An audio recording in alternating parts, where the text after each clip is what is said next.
August at Arizona State University feels like a melted marshmallow, all sticky and soft under the sun. Claire's Instagram post from 2 hours ago is still up. She's in a turquoise bikini, lounging on a white poolside chair, blonde hair tied in a high ponytail, tips damp with water, a pearl necklace from last year's sorority mixer resting on her collarbone. The caption reads, "Can't write this paper, might as well catch some sun." The comments are flooded with guys, some saying, "Claire, you're too hot," others begging, "Take me swimming." Jack stares at the comments, bites his lip, and shoves his phone into his pocket. Jack. Miles Carter's voice cuts through from behind. He's lugging a stack of textbooks, his brown hair a messy nest like it got caught in a windstorm. "Luke's waiting at the dorm. Says it's important." Jack scrambles to his feet, brushing crumbs off his jeans, and follows Miles to the guys' dorm. The hallway reeks of sweaty socks and pizza. Room 302's door is open, and Luke Harris is sprawled on the couch, 3 empty pizza boxes stacked in front of him. The TV's blaring a baseball game, New York Yankees getting crushed. "You guys made it." Luke mutes the TV and pulls a beer from under the couch, swiped from a supermarket last week. "Just checked Claire's Insta. She's got no classes today, and her paper's almost done." Miles tosses his books on the table, grabs a slice of cold pizza, and flops down. "What's your point?"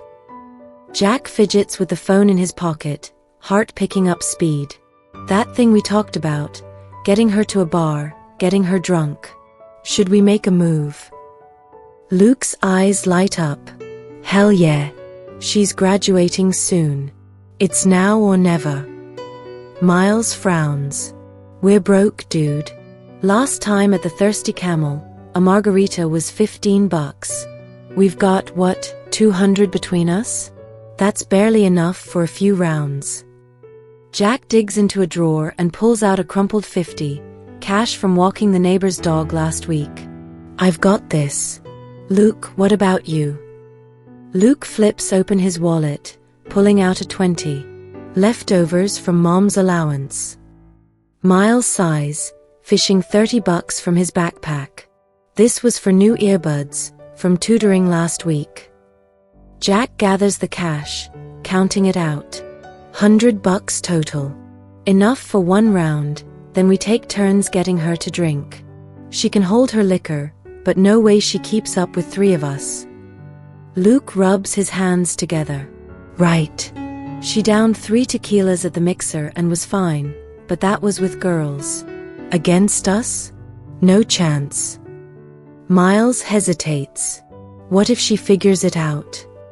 Jack grins. "Chill. Once she's wasted, we'll say we're taking her back to the dorm, then detour to a motel. She won't even wake up. We're in charge." The 3 exchange glances and laugh. Luke slaps Jack's shoulder. "Bro, if we pull this off, you're a legend." Jack stares at his phone, typing and deleting, typing again, until he finally sends, "Claire, we found this awesome bar in Old Town, the Thirsty Camel. They've got your favorite lime margaritas. Wanna join us tonight? Celebrate you graduating soon." The second he hits send, his palms are sweaty. He tosses the phone on the table, grabs a can of Coke, and chugs it, the fizz stinging his throat. "Any reply?" Miles leans over, eyeing the screen. Jack shakes his head. "Not yet." Luke, munching on pizza, says, "Relax." Claire's quick to respond. As if on cue, the phone buzzes. Jack snatches it up.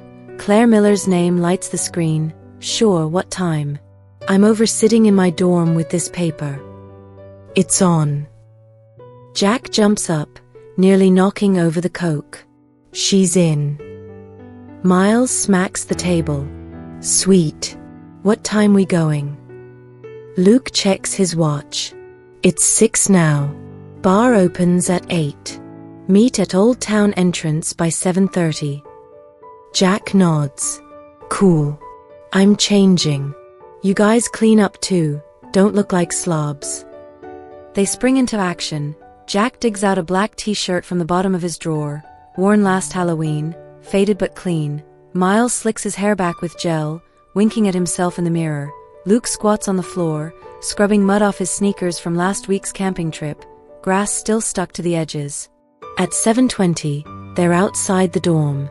Jack's in his black tee and jeans, Miles in a checkered shirt, Luke in a grey hoodie. All three are jittery. Jack pats his pocket, feeling the cash. All right, at the bar, we start with a round of margaritas. Keep her drinking. Take turns toasting her. Miles nods. I'll keep her talking, distract her. Jack, you handle the drinks. Luke, you're on the bill. Luke groans. Why me? Jack claps his shoulder. You're the pretty boy. Claire won't let you pay, but if she tries, just say, this is on us, celebrating your graduation. Got it. Luke rolls his eyes. Fine. Old Town streets are paved with red brick, lined with retro shops selling cowboy boots, Mexican silver jewelry, and handmade candles. The Thirsty Camel's facade is camel-colored wood, a rusty copper bell dangling above the door. When they push it open, the bell jingles, and the air hits them with a mix of tequila and cinnamon.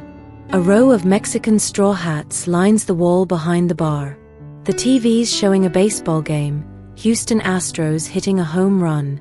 The bartender, a big bearded Mexican guy named Diego, wipes a glass and grins. What's up, boys? What's the order? Jack jumps in. 3 lime margaritas, double lime juice. Diego glances at the door, eyes lighting up. That your friend? They turn.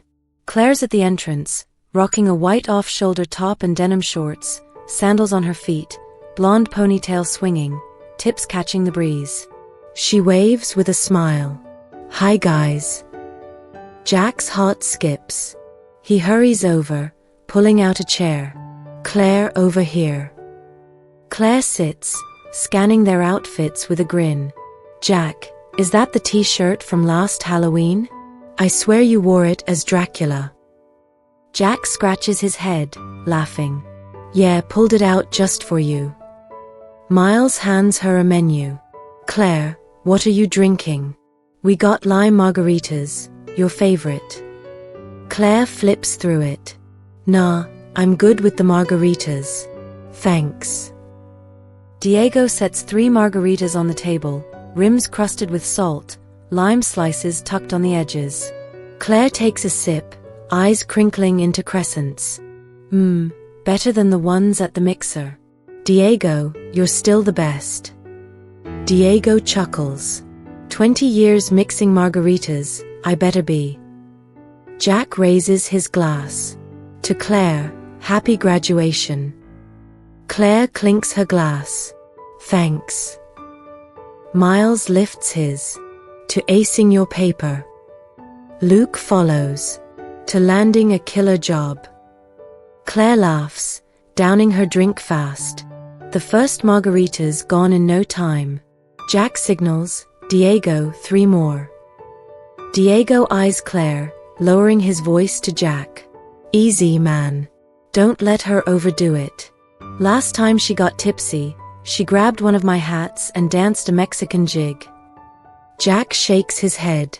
We got her, don't worry. The second round arrives. Claire's halfway through hers when she rubs her forehead. Whoa, these are strong tonight. Feeling a bit woozy. Jack's pulse jumps. No worries, wanna take a breather? Miles grabs her arm gently. Claire, you good leaning back for a bit?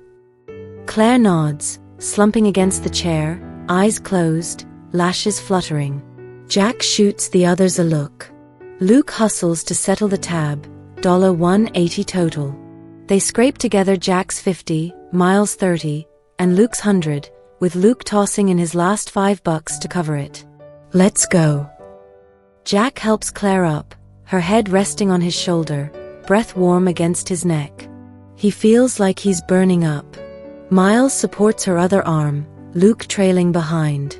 They step out of the bar, the air carrying the faint scent of cactus. Claire mumbles, "I'm kinda sleepy." Jack says, "Quick, we'll find a motel nearby so you can crash."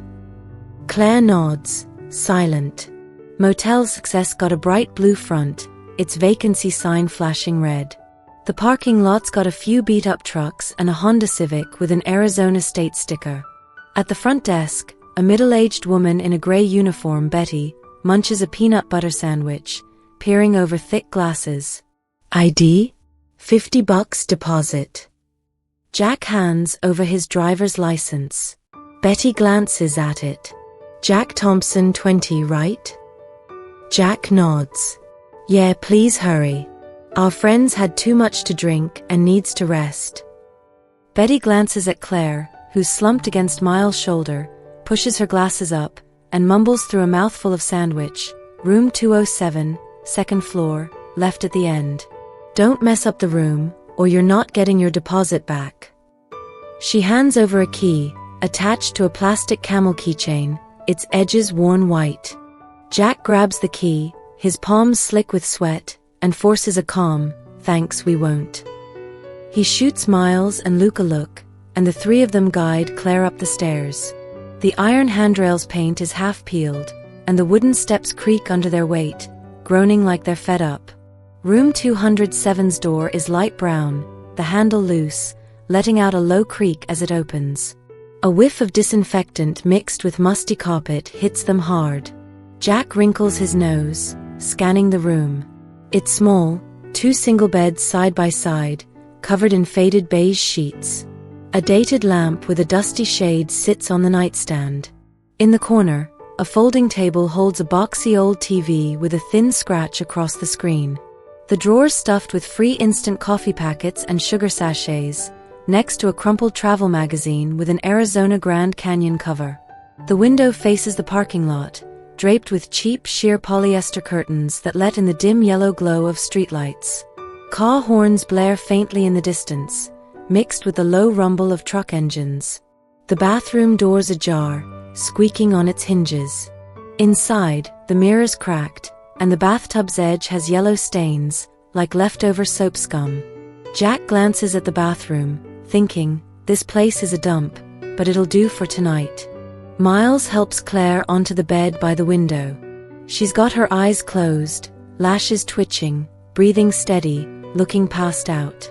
Jack shuts the door and whispers to the others, "Stick to the plan, me first, then Miles, then Luke. No screw-ups." Luke swallows hard, his voice shaky. "Jack, you sure she's drunk?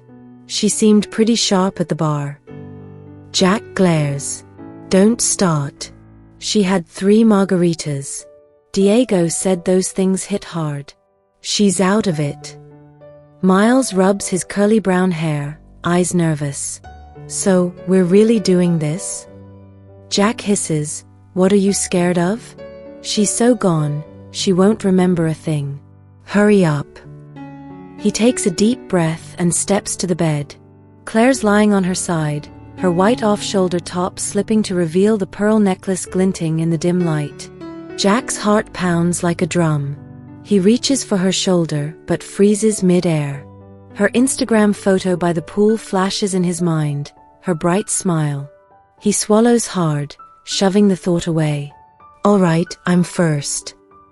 Jack grits his teeth and climbs onto the bed, moving stiffly, like a robot. Miles and Luke stand there, eyes wide as saucers. The room's dead quiet except for the hum of the AC and Jack's ragged breathing.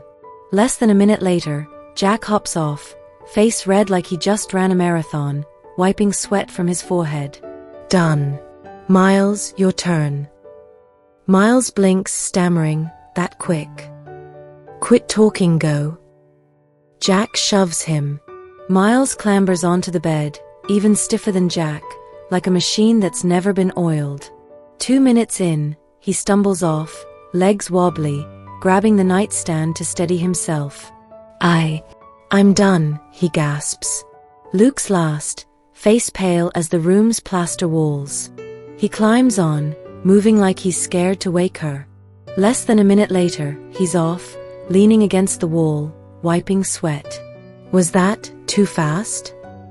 Jack slumps into the folding chair, panting. Didn't expect it to be that fast. Miles collapses onto the carpet, staring at his sneakers. My legs are jelly. My heart was about to explode.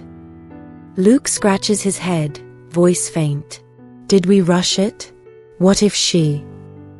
Before he finishes, Claire bolts upright, rubbing her eyes, her voice icy. What the hell are you three doing? They freeze. Jack's sweat drips from his forehead to his chin, his voice cracking. See, Claire, you're not drunk? Claire crosses her arms, her gaze sharp as a blade. I've been faking it for almost an hour, waiting to see what kind of stunt you'd pull. And this, she points at the wall clock, its face yellowed, ticking to 11:47, 4 minutes and 47 seconds. You guys got no brains or no balls. Miles shoots up from the carpet. Claire, we messed up, we didn't mean.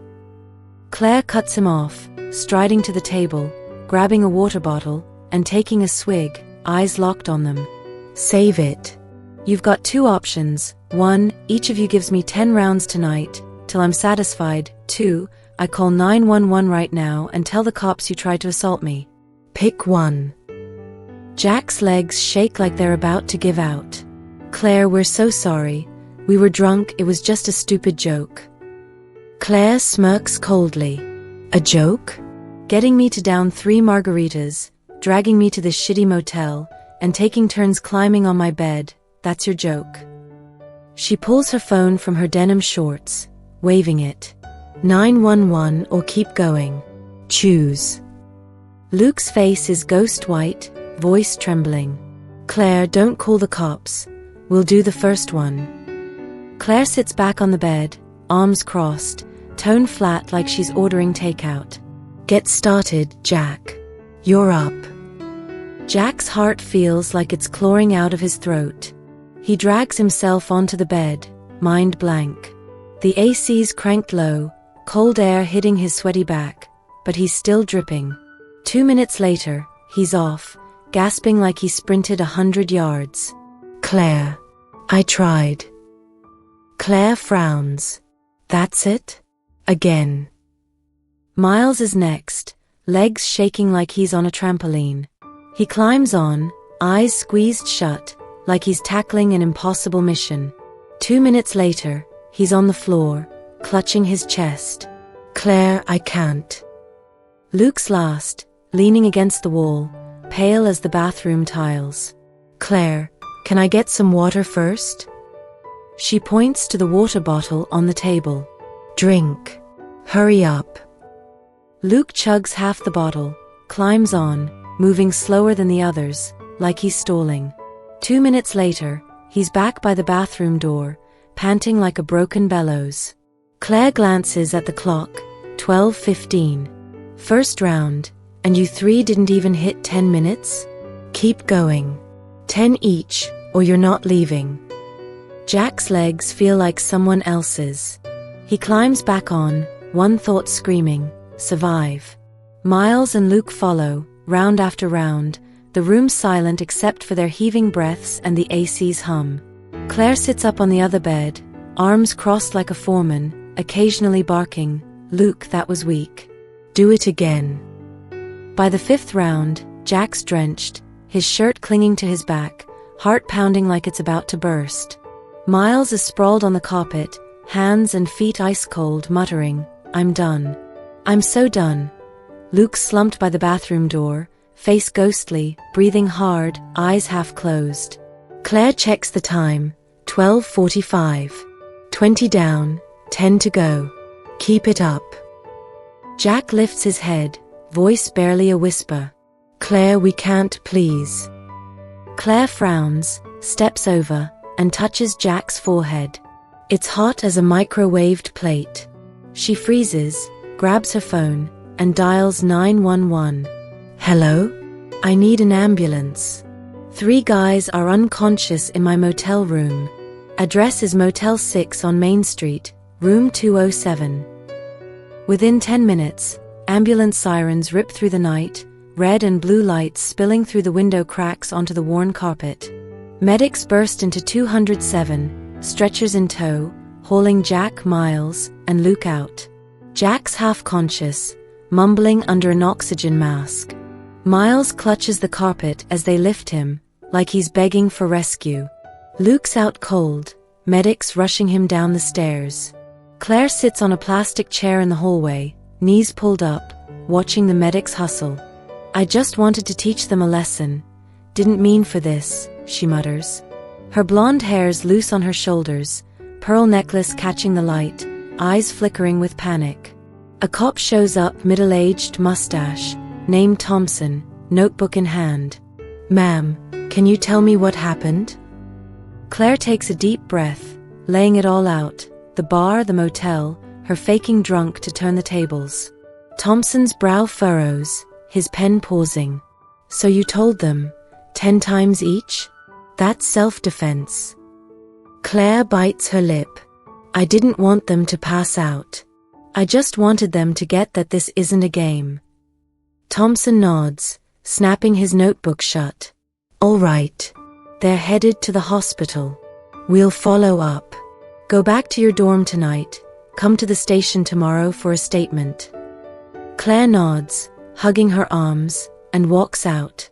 In the Motel 6 parking lot, the ambulance lights still flash, sirens fading into the distance. By the next day, Arizona State's campus forum is on fire, and Twitter's buzzing. An anonymous post reads, "Heard some crazy shit went down at Motel 6 in Old Town last night. 3 sophomores tried to get a senior drunk and got owned, sent to the hospital." Comments pour in. 20-year-old girls are no joke. Claire's takedown was epic. Those guys had it coming, trying to mess with a senior. Landed themselves in the ICU. "I've stayed at that Motel 6. Total dump, carpet smells like mold. Can't believe this happened there." Claire's badass, but they deserved it. Who's dumb enough to try that again? Jack, Miles, and Luke wake up in the hospital around noon. Jack's on a bed, head spinning, a nurse telling him he's severely dehydrated with a racing pulse. Miles, in the next bed, stares at the ceiling, muttering, "I'm never drinking again." Luke's the worst off, doctor saying he's got mild heat stroke and needs to stay for observation. Claire's back in her dorm, slumped at her desk, staring at her unfinished paper, sighing. She opens Instagram, deletes the poolside photo, and posts a new one, a shot of a phoenix tree, red leaves scattered on the ground, captioned, "Some people deserve a lesson."